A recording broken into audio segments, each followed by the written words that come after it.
আসসালামু আলাইকুম, কি অবস্থা সবার? আশা করি সকলেই ভালো আছেন। দেখেন আমাদের এইদিকে গত 2 দিনের বৃষ্টিতে ক্ষেতগুলোর কি অবস্থা দেখেন। মানে এদিকে যত ক্ষেত দেখতেছেন সব ক্ষেতগুলো শুকনো ছিল, কিন্তু এখন গত 2 দিনের বৃষ্টিতে কি পরিমাণ পানি উঠছে দেখেন।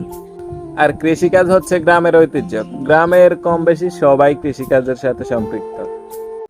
আর এই বৃষ্টি হওয়ার কারণে সবার কষ্ট মানে দ্বিগুণ বেড়ে গেছে, কি বলবো। এবং কি এই যে খেরগুলো দেখতেছেন না, আপনারা কে কি বলেন জানি না, অনেকে খড় বলে থাকেন, অনেকে খের বলে থাকেন।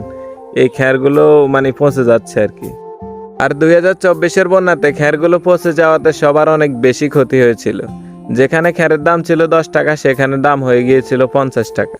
আর একটা খেতে ধান চাষ করার সেই শুরু থেকে এই পর্যন্ত যে কতটা কষ্ট, এটা আপনারা যারা কৃষিকাজের সাথে সম্পৃক্ত না, আপনারা কোনোদিনও বুঝবেন না। তারপরে একটা কথাই বলতেছি, আল্লাহ তাআলা যা করেন মানুষের ভালোর জন্যই করেন, তো সবাই দোয়া করবেন, এতটুকুই।